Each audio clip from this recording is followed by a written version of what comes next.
Hello team, welcome to another ATP Geopolitics video of myself, Jonathan MS Pearce. This is a Ukraine war news update, the first part thereof for the 23rd of November 2025. I say first part, but I have done a big old update on the chaos in the White House concerning the Trump-Putin pact, the surrender plan for Ukraine. So please check that out. It's a pretty comprehensive view as to what's been happening over the last 24 hours.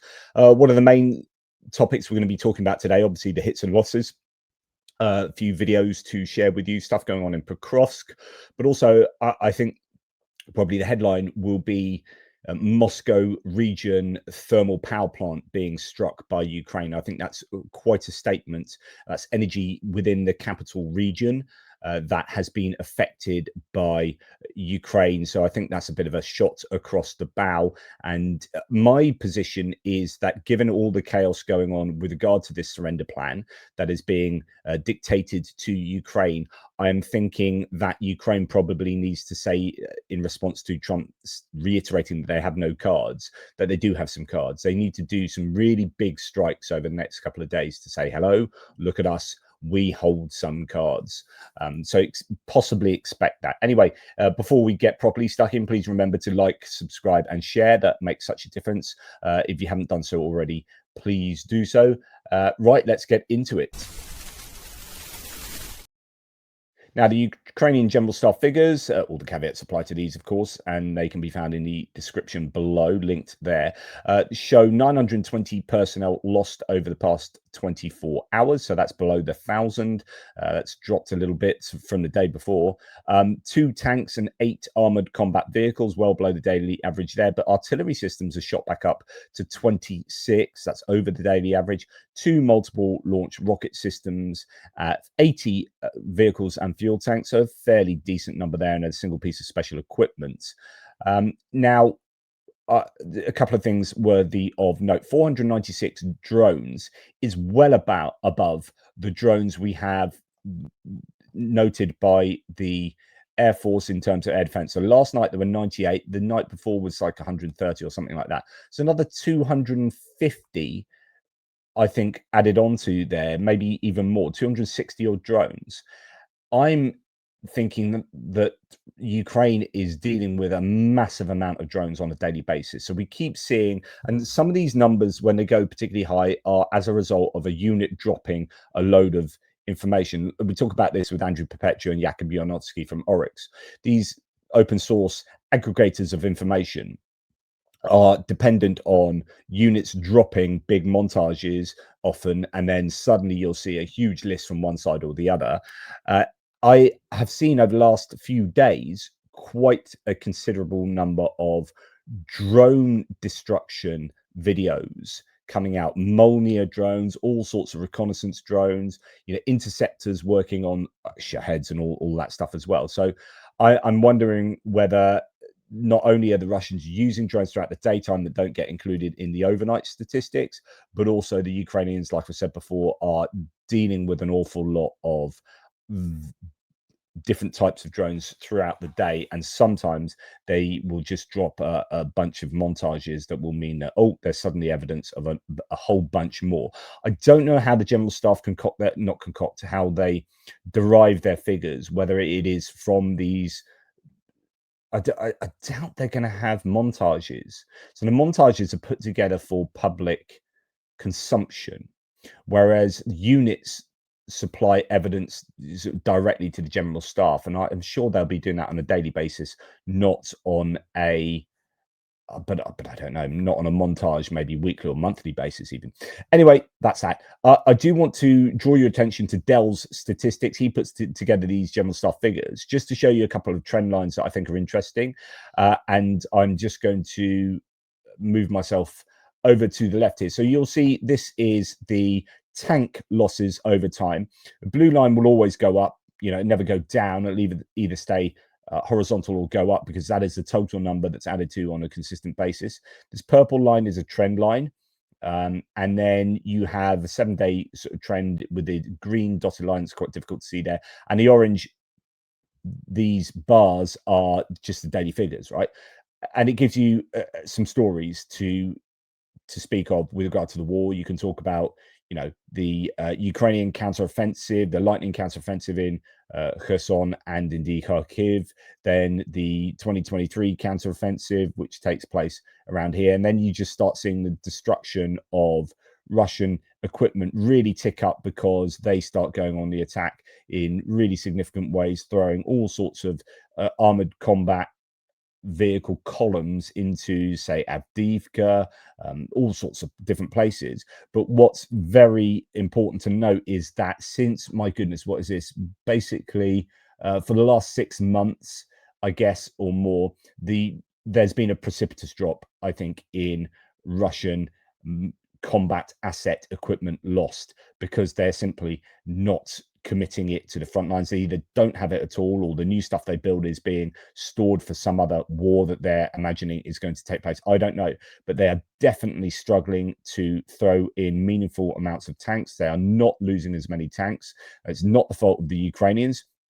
That is what's happening in terms of what Russia is committing. And if we look at the armored combat vehicles, it's even more of a precipitous drop. It's actually gone up a little bit recently. The trend line is ticking in a small way back up, but not nearly where it previously was. And then you have this period where there just weren't many at all. And of course, what we don't have, even the vehicles and fuel tanks graph that you can see here, which has precipitously dropped as well in terms of the general trend, what that won't include buggies and motorbikes and SUVs and whatnot.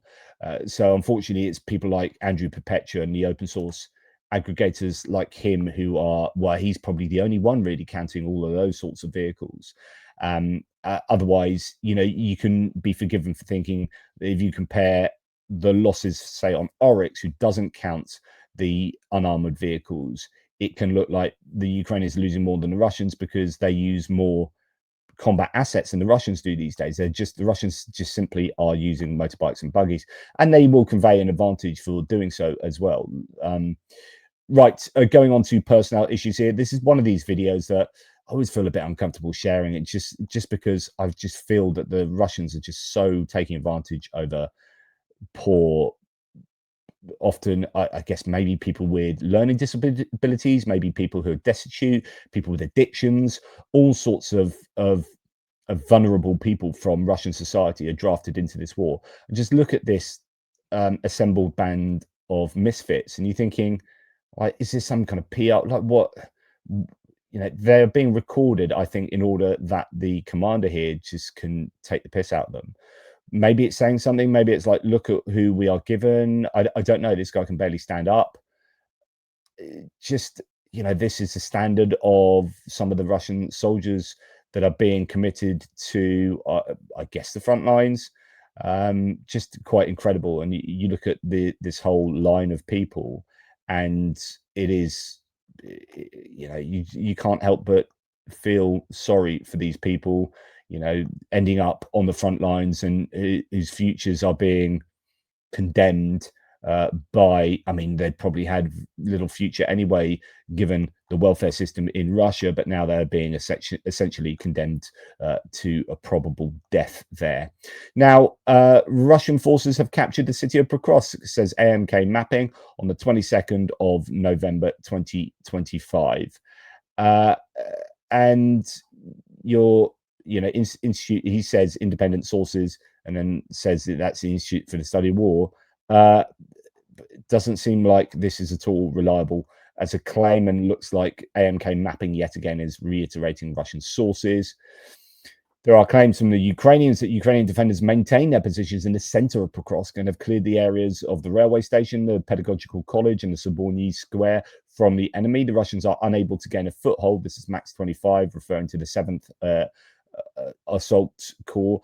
Assault groups continue to be involved in eliminating the enemy in the city center in cooperation with the other units in the area of responsibility of the 7th DASHV Corps. And indeed, Ukraine's, it's the air assault. Ukraine's 7th Air Assault Corps says fighting continues in central Pokrovsk, where assault teams are clearing Russian positions. But this could be, this is coming from a Ukrainian point of view. You've got the Russian point of view. What is the actual truth?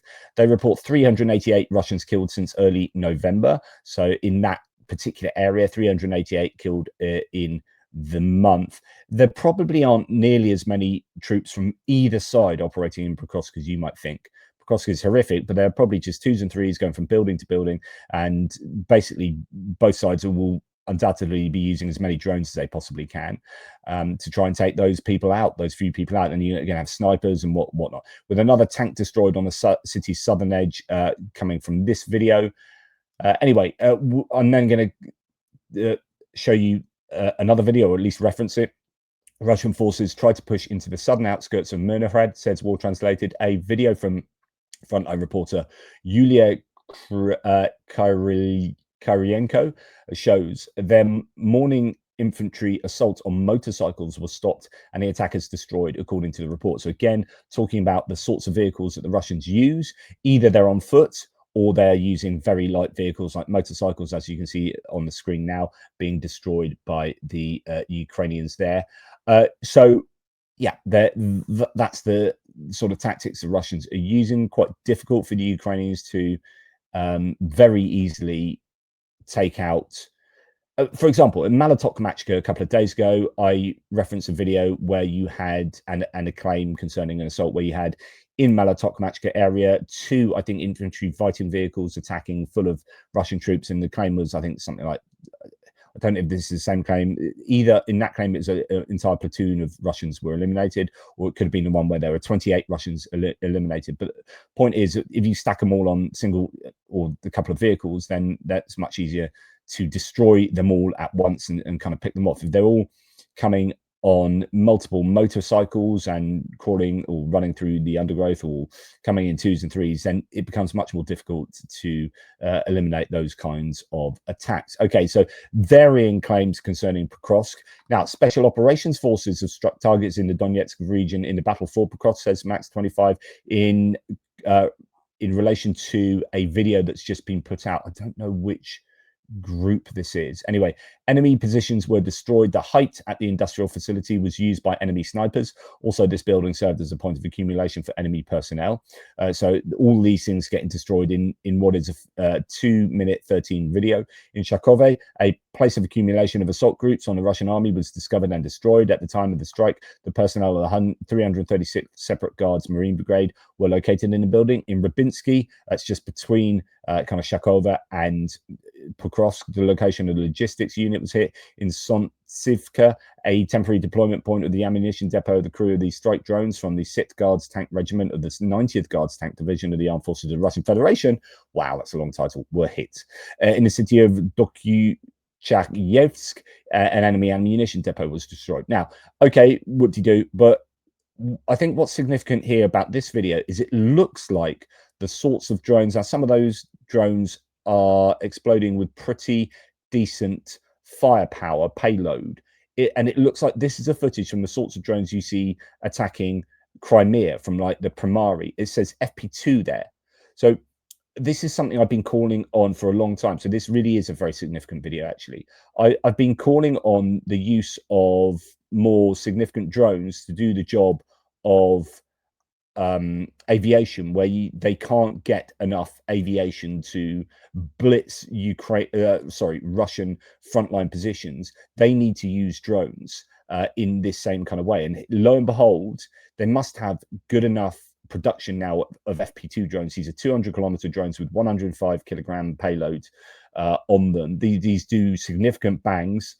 And I guess Ukraine is starting to use them much closer to the front line, not just sending them into Crimea and into Russia and further into the depths of Donetsk and Luhansk, but actually right on the front line, troop accumulations, logistics nodes, hitting really significant targets there that are going to stop Russia being able to push on in places like Pokrovsk. You know, this will have a tactical impact as well as an operational one. You know, I think that is a significant video there, FP2 drones being used like that.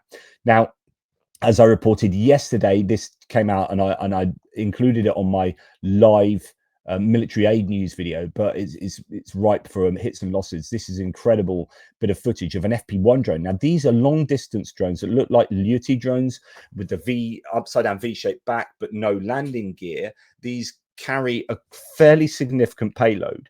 This, I presume, is a drone that's going on a long distance, 1,600 kilometers they can go up to, something like that, is going on a mission and then comes across interestingly, it's got FPV drone optics as well. It comes across a Mi-8 helicopter and apparently takes out the Mi-8 helicopter. So we have an FP1 drone. It cuts out, so we don't know for sure. Was this a result of onboard electronic warfare dropping the drone? I assume the drone just impacts on the helicopter, though. It's exceptionally close to the helicopter, and you know, it's virtually above it there. And yeah, fantastic. If that takes out a Mi-8 helicopter, then that's a good result for that FP1 drone. Okay, wow, an incredible video this. Okay, so this is an effective operation demonstrating that a skilled drone operator is what he is capable of, clearing a building of Russian infantry from the inside without putting an entire unit of our own soldiers at risk. Thanks to the outstanding team of Special Forces drone operators for sharing their work. Together, we always supported them and will continue to do so on a regular basis. I'm going to show you the whole of this 1-minute video because it is incredible. And it shows how good these drone operators really are. So look at all the kind of pipe work it's evading. It's that's an interesting 4x3 dimension of that.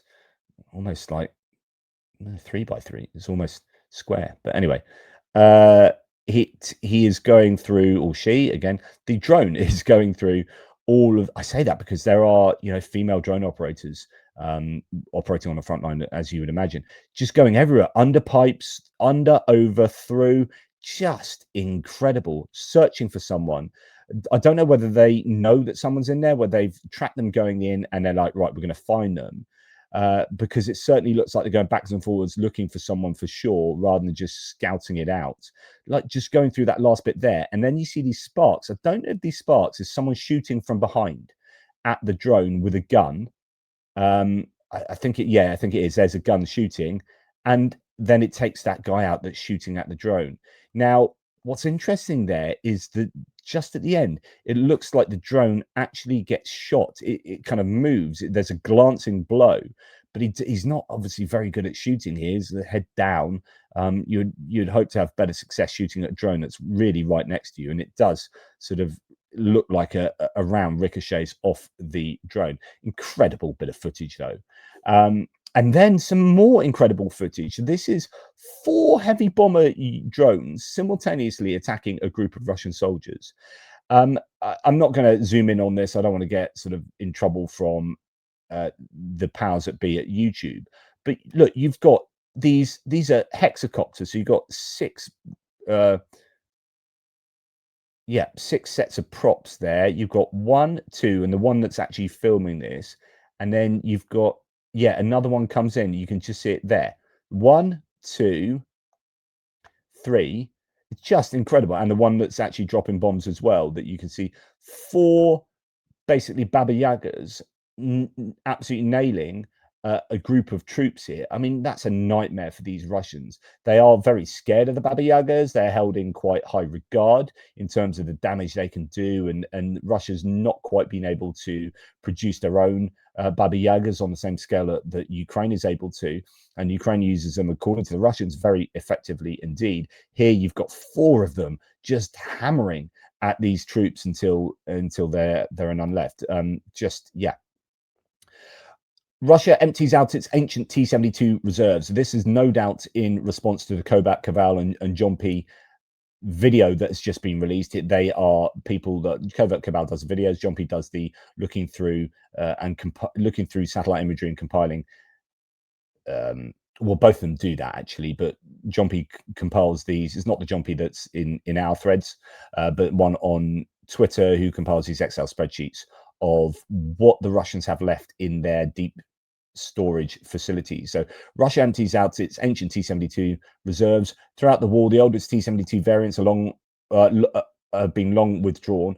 Have been in long-term storage. Some 900 of them, says the analyst. Suddenly this year, the T-72 has been reactivated. UVZ, that's ultra Uralvagonzavod, sorry, the main repair factory that suddenly received most of them, seems like it's that they are intended to be put back into use, but it's going to take years. The question is why? The answer seems clear enough, that they have nothing else left and there's nothing new being built. Shocking as it may seem, but Russia, by the time this war is over, will have used up its entire Soviet era reserves stored after the Cold War.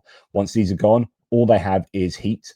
They can build, and right now that's a big fat zero. So just sort of translating that, essentially, they're using the very oldest T-72 stocks that are really really poor condition. Some of the variants that need the most work, and the husks of what's left of them that need the most work, that will take an awful long time and effort to rebuild. Why they're not just building one from scratch anyway? Well, obviously they are less able to build new tanks from scratch as they are to spend incredible amounts of time and effort on these really old bits of kit. Now, they do have quite a few of them, but how many are they going to be able to refurbish a month? How many can they commit to the front lines? What are they doing with these? But it certainly is a damning indictment of the present state of affairs for the Russian military industrial complex. Okay, now we're going to get on to the distant strikes. And of course, we're building up to the strike on the Moscow power plant. Here we understand that 98 drones were sent into Ukraine. So it's lower than we've seen for a few days, 69 of which were taken out. So that still leaves almost 30 getting through. That's not a great interception rate, it has to be said. But luckily, fewer drones were sent. But still, 30 drones getting through, 29 drones getting through, that's going to hurt. Now, we don't really have too much information about what happened overnight in Ukraine, other than what was developing earlier in the evening yesterday, and that was Russians hitting Zaporizhia. A supermarket was hit there, 5 people were injured, store and nearby houses were damaged. All the injured are already receiving assistance. One of the local ATP supermarkets was hit there, as you can see. 25 apartments were also damaged in an attack on Zaporizhia overnight. 5 people were injured, 2 men, 3 women, one of whom is seriously ill. A drone hit the building. And then drones were also evident in Dnipro, Dnipro there. The region was attacked first, but I'll begin with the city, where a block of flats caught fire. This may have been caused by drone debris rather than a direct hit. A girl was trapped in one of the flats in Dnipro until emergency services arrived. The council has not yet clarified the number or severity of injuries, but the flames were quickly extinguished, so that's good news there. And then a house in Vazikivka, so places outside of the city of Dnipro, were also hit by the Russians. And 2 apartment buildings damaged in Zaporizhia, with another person later needing hospital treatment, taking a total to 6 injured there. Okay, so that's mainly what happened in Ukraine, not too much information. Before we get on to what happened in Russia, let's just dwell on this a second. So this is Dnipro Osint coming out with a claim that Russian refineries have actively started using the so-called purge before attacks. And we have seen this. I've shown you pictures where there have been flames erupting from strikes on refineries, but actually, at least in many cases, it looks like part of what is on fire is actually the flare coming from one of these chimneys. Now, if Ukrainian drones are detected on the route to the refinery turns on a flare line. It burns gas from technical platforms and installations at the plant. Now, it does that for some kind of protective reason, and I don't know why that is. Of course, this does not save the installations from damage due to a hit, but it does a good job of minimizing them, and I don't know exactly how. But anyway, therefore, if you see a photo or video somewhere with a fiery glow in the distance, it's not necessarily a drone hit. Most likely the plant is simply burning gas, or in many cases, it's both. They do have a flare going and the plant is also hit. Now, what do we understand as what has happened from the overnight strikes? A raid by the defense forces of Ukraine at night on the occupied territory in Russia. Strike drones hit the following places, at least. Donetsk region, the Zyuv thermal power plant was here, and a substation nearby. So you'll find occupied territories are really being hammered now by the Ukrainians. They're really taking out some of these Russian occupied places that are otherwise Ukraine. Torez in Donetsk region, a drone hit infrastructure facilities there. Shakhtarsk in Donetsk, drones hit the Yuzhnaya substation. The Starobashevo, Donetsk region, energy facilities there. Ryazan in Russia, the governor confirmed an attack on a facility there and a fire. Crimea and Zaporizhia region, explosions were also heard. And in Moscow region, strike drones hit the Shaturskaya GRES with a capacity of 1,500 megawatts.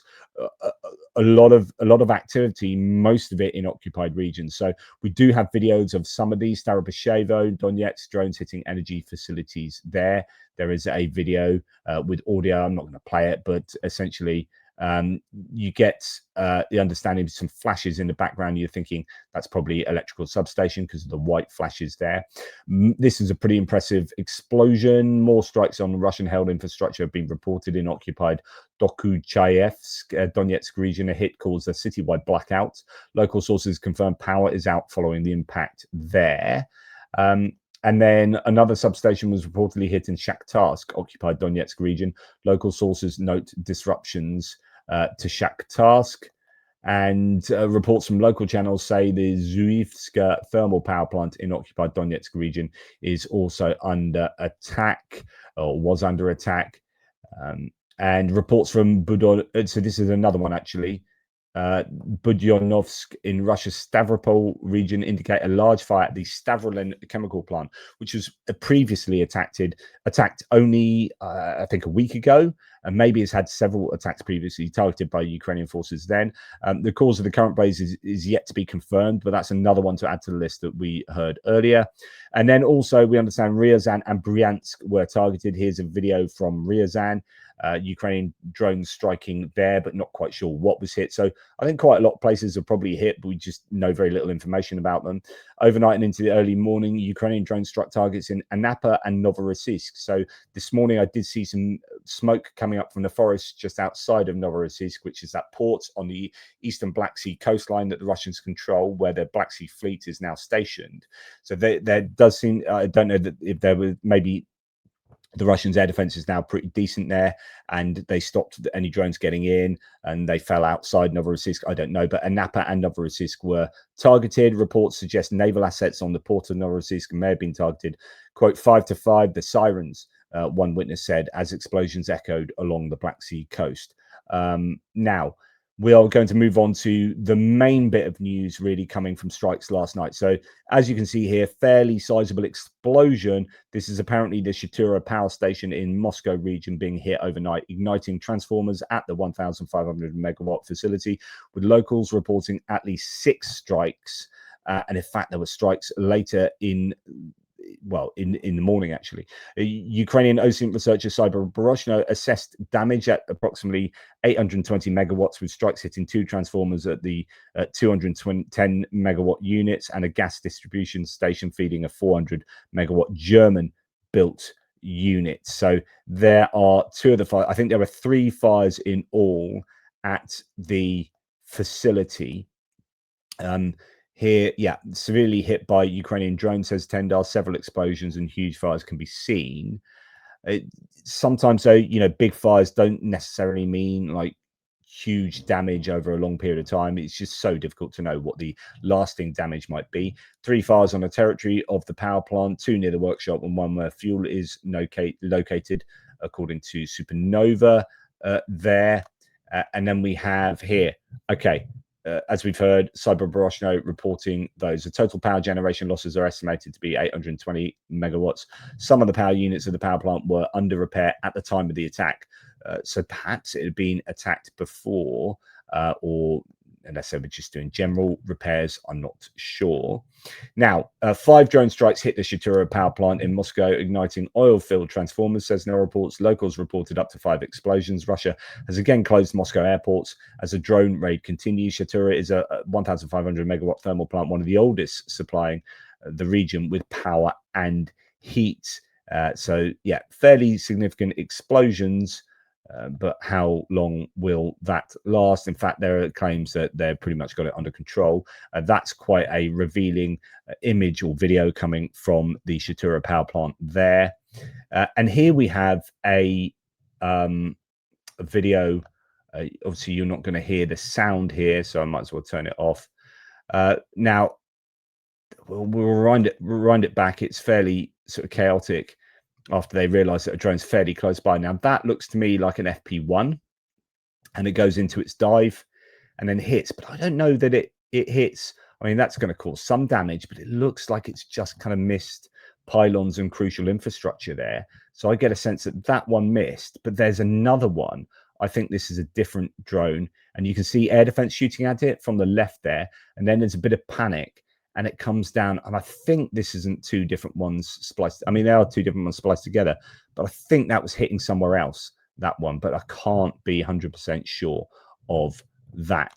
But anyway, you know, there was fire in the nighttime, so those drones then were arriving in, I presume, the early morning. There, moment of it says an FP2 attack. That's an FP1 for sure. It's not an FP2. FP2 is a smaller range, 200 kilometers. That won't have got there.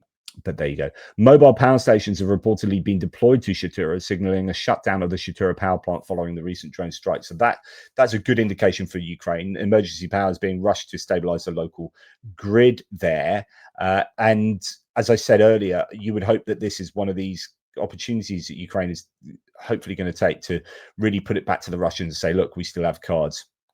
And now here we have some local Russians looking on. And now this was in the daytime. So this was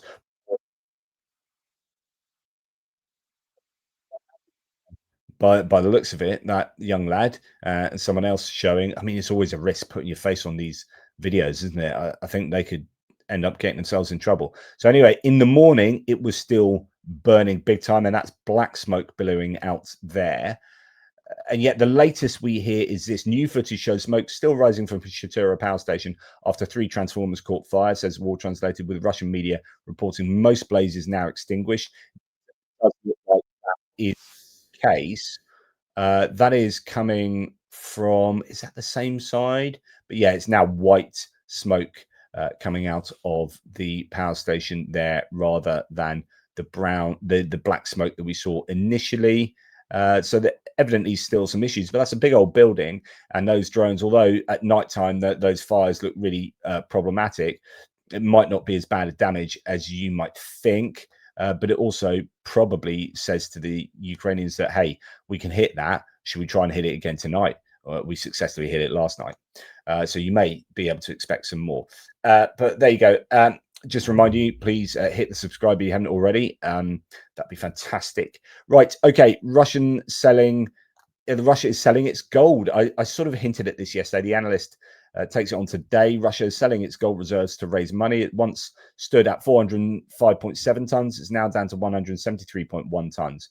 That's far less than I've heard previously, but it depends what store is being talked about here. The national reserves on a record decline, says the analyst. The speed of the sell-off increasingly rapidly as the need for cash becomes increasingly desperate. It's a finite resource, though. Doom awaits. Yeah, I don't know what the accuracy is concerning what gold reserves the Russians have. I mean, if you do a bit of an internet search, an open source kind of AI search, how much gold does Russia still have in reserve? Approximately $217 billion worth.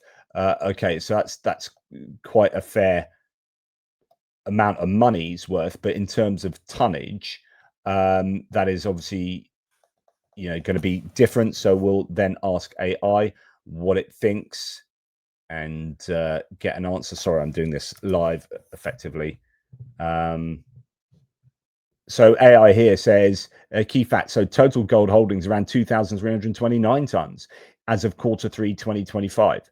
But how much can we, and that's coming from tradingeconomics.com, but how much can we trust these numbers? Value is approximately $300 billion as of November this year, as in this month, representing 41.3% of Russia's international reserves. Global ranking, Russia's reserves are the 5th largest worldwide, and overall reserve, they have a total of 725.8 billion. So I presume that means in private banks and elsewhere within Russia, with gold making up the largest share since 1995. Composition shift since Western sanctions froze, assets in dollars and euros. Russia restructured its reserves to 60% Chinese yuan and 40% gold. Recent developments: selling gold for the first time in late 2025. Russia's central bank began selling physical gold from reserves to finance the state budget, marking a shift from previous virtual transactions.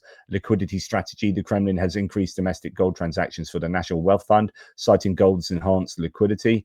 And the share of gold in reserves is at the highest since 1995. So be careful with what you hear. So I don't know where the analyst is getting his claims from. 405 tons is obviously a lot less, and then down to 173 tons is a lot less than I had heard. 2,333 tons. So that's around what this one says.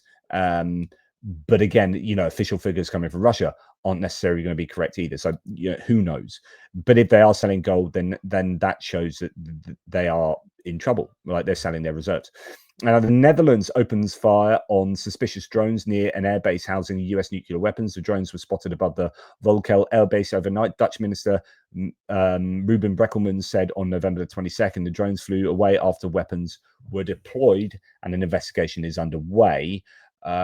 Interesting, but good to see that European nations are becoming a little bit more robust with their response to these drone sightings, and who knows where they're coming from. Right. If you want to know what the Russians really think, and I'm speaking to you, Trump, Russian and Steve Witkoff and JD Vance and Marco Rubio, Russian philosopher Alexander Dugin, the thinker behind Putin, really, his thoughts on Ukraine: Russia doesn't hide its true intentions. Quote, Ukraine will be ours entirely within a maximum of 2 years, possibly much sooner.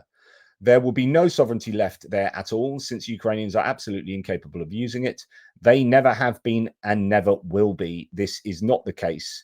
As far as I know, work is in full swing on a detailed plan for integrating Ukrainian society into the unified space of the Russian world, Ruski Mir. Work is underway on textbooks, emergency programs for mass treatment and psychological rehabilitation. A project for administrative restructuring is already prepared. Most likely, these territories will receive a new name, possibly old lands, but this is still being discussed. As for preserving or abolishing the Russophobic dialect spoken by the Nazis, there is no consensus. I support partially keeping it, but not everyone agrees. We approach this matter very seriously, carefully, and thoroughly. This is not for propaganda, but for major long-term work. I mean, goodness me. So that's what at least some at the top of the hierarchy think. Good news, or at least it was for a short while, and all too short and all too sweet. X brought out yesterday, for just a few hours before they realized how disastrous it was. Well, it was very successful for truth, disastrous for propaganda, and so they shut it down. But anyway, initially, X brought out an About This Account tool that reveals where the account was set up, where it is being administered. Now, this tool reveals that dozens of pro-Russian and MAGA accounts, and with tens of thousands of followers, long posing as American or Russian, are actually created and run from India, Bangladesh, and other South Asian countries. Here we have news, Ivanka Trump News, at Ivanka News. Account based in Nigeria, started in 2010 in Nigeria. Russian Army account started in India and is based in India. MAGA Scope, with Trump as the avatar, started in Nigeria and based there now, April 2024.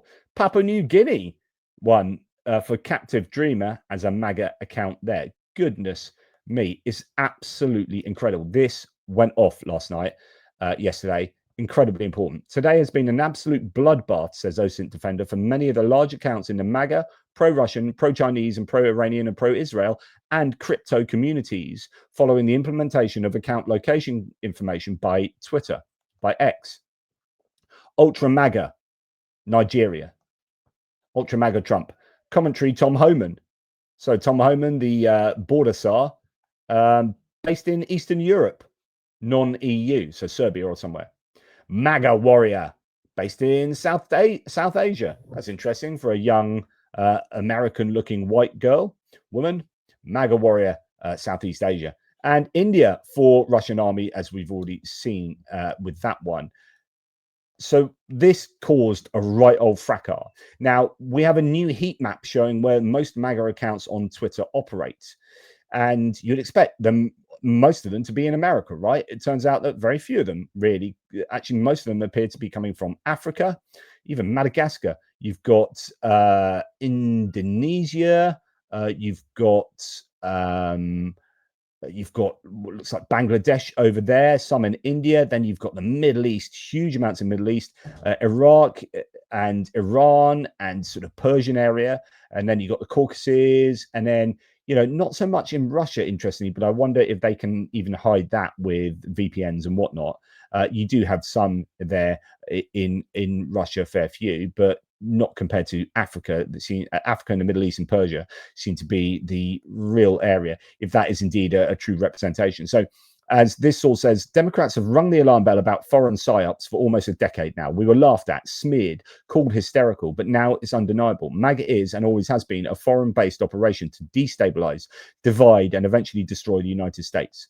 So we've got a few more here. Eric Trump fan, Macedonia. Baron Trump fan, Macedonia. Caroline Levitt news, Bulgaria. Kai Trump official commentary, Macedonia. Probably all the same account from a bot farm in Macedonia. So yeah, and then some people saying there are leftist ones on there, but again, that is going to be the case too. Oh, Alex Cole on there from Canada. Yeah. Oh, joined in the Bahamas, but based in Canada. Yeah. Yeah, this is a huge problem. Now, I think that feature, that tool should remain. Now, this is one that I talked about the other day. Someone called, was it Miles Tiling, Mary Tiles, Texas. So supposedly this American who does tiling wears a MAGA cap. But actually, I showed you the other day of a picture of her having just, I don't know, tiled a floor or whatever. And behind her, some chipboard, some chipboard, which still had Cyrillic lettering on it. It was obviously from Russia, and that she, indicating she's probably from Russia. Russia controls 50% of all MAGA accounts, says Jürgen Naudet, and Putin personally controls Trump. So Jay in Kiev here says, how much of MAGA Twitter is now being run out of Russian troll farms in Russia, Nigeria, Pakistan, and Thailand? Today's revelations likely put it around half. They're now quickly changing their stated locations to the US. Oh, how convenient. My name is Mary. I'm 30 years old. I grew up on a ranch. I wear Vans while working construction. I also drive a Dodge, and I wish I drove a Tesla. Oh, you wish you were all supportive of Elon Musk. Pineapple does not belong on pizza. It does belong on pizza, and I'm voting for Trump in 2024, she says. Howdy, Mary. My name is Hank Hill. I sell, and then goes into Russian accessories. So yeah. Anyway, date joins September 2022 in Russia. Account based in Russia. Wow. There you go. And now account based in the United States by using a VPN. Well, that was lucky she did that. She has 169,000 followers. And my goodness me, the kind of amount of damage these accounts do. And millions of accounts, says Derek Tainers, just like this across all social media platforms, have not only polarized our societies, but poisoned our minds to the point that we're no longer able to settle on the same definition of reality. I don't know why it isn't made, like, through regulation law, that accounts have to have this. That they have to have. I mean, Twitter did it, and then they repealed it straight away, because this is easily, says Harry Sisson, one of the greatest days on this platform. Seeing all of these MAGA accounts get exposed as foreign actors trying to destroy the United States is a complete vindication of Democrats like myself and many on here who have been warning about this. And then John Borcheld says, Twitter makes user locations public. Users immediately discover many high traffic MAGA accounts are astroturfing offshore accounts located in the third world pretending to be American. Then Twitter turns off the feature within hours. Interesting. Breaking: millions of MAGA bots deleted their accounts overnight, and that shutdown caused the Twitter moguls caused Elon Musk, I presume, to shut down the access to that feature after millions of those foreign MAGA bot funds were exposed, and many accounts got shut down or shut themselves down because it was too obvious where they were from, etc., etc.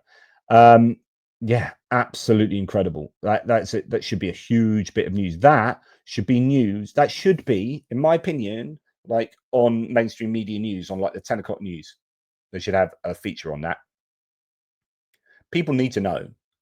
And last but not least, Steve Witkoff and Marco Rubio have arrived in Geneva to discuss the surrender plan with the Europeans and Ukraine. Please check out my video on that from earlier. Right, that's enough from me. Take care, everybody. Really appreciate your support, and I shall speak to you soon. Toodle pips.